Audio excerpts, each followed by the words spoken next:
Goeiemôre vriende en baie welkom by ons oordenkings op hierdie Woensdagoggend. Ons is besig met Lukas en ons is by Lukas 4 vanaf vers 1. Vol van die Heilige Gees het Jesus van die Jordaan teruggekeer en is deur die Gees in die woestyn gelei, waar hy 40 dae lank deur die duiwel versoek is. Die hele tyd het hy niks geëet nie. En aan die einde van die tyd was hy honger. Die duiwel het vir hom gesê, as u die seun van God is, sê vir hierdie klip dit moet brood word. Maar Jesus antwoord hom, daar staan geskryf, van brood alleen sal die mens nie leef nie. Daarop het die duiwel hom na 'n hoë plek geneem en in 'n oogwink vir hom al die koninkryke van die wêreld gewys en die duiwel sê vir hom, as ek sal aan u al hierdie mag en hulle pragt gee, want dit is aan my gegee, en ek gee dit aan wie ek wil. As u my aanbid, sal dit alles u sin wees.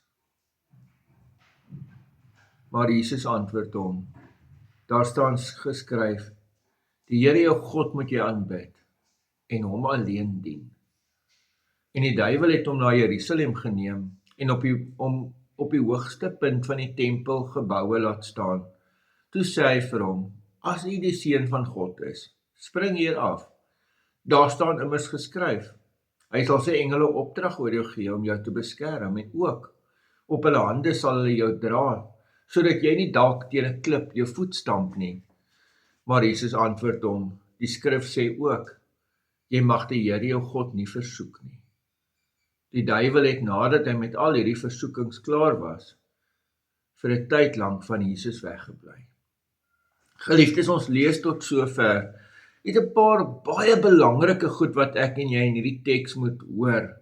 Onthou nou die hele opset en die konteks wat ons verduidelik het van Jesus se doop, toe die geslagsregister en nou die versoeking van die Satan en anders as Adam, dat Jesus die versoekings teenstaan en die duiwel moet hom nou maar uitlos.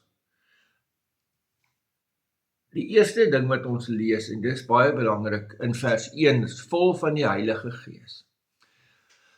Onthou die klem wat Lukas plaas op die Heilige Gees. Ek het dit vir jou al gesê, baie in Lukas gaan jy lees van die Heilige Gees. So vol van die Heilige Gees, en daarom ook, weet ek en jy, deel van die werking van die Heilige Gees in my en jou lewe, is om ons te lei en ons te help onderskei tussen reg en verkeerd, tussen versoekings en om dit te weerstaan. Want kom ons wees nou eerlik, na 40 dae gaan ek ook honger wees. En nou klink dit nie verkeerd, maar sê net vir hierdie klip hulle moet brood word. Ek meen, Jesus het mos nie mag om dit te doen. Maak 'n gebrood.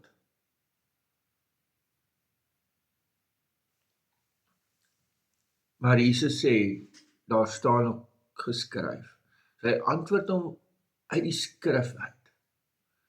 Dit is 'n belangrike ding, dat ek en jy leer om versoekings en die Satan uit die skrif uit te antwoord. Natuurlik vat die duiwel hom na die hoogste punt van die tempel toe en haal 2 tekste aan. Ja, die duiwel ook die skrif aan. En weer eens die belangrikheid van konteks. Dit gaan nie maar net oor dit is wat daar staan nie. Die konteks, en pas ek daai konteks reg toe. Want dit is so, daar staan, hy sal sy engele oor jou opdrag gee om jou te beskerm. En ook op hulle hande sal jy jou dra, sodat jy nie dalk teen 'n klip jou voet stamp nie. Maar Jesus sê vir hom, daar staan ook geskryf, jy mag die Here jou God nie versoek nie.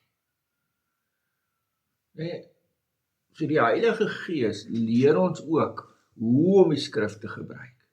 Die konteks waarin dit gebruik en wat is hier van toepassing. Nee, ek kan nie van die dak gaan afspring daar by die kerk en sê nee, maar die Here moet my beskerm nie. Dit is, sê Jesus, die Here versoek.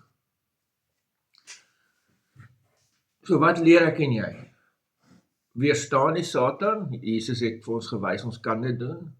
Ons kan versoekings weerstaan, doen dit deur die skrif, maar die belangrikste, doen dit vol van die Heilige Gees. Dat die Heilige Gees ons lei. Amen. Here almagtige God, baie dankie ook dat ons hierdie teks mag lees, dankie dat ons dit mag hoor.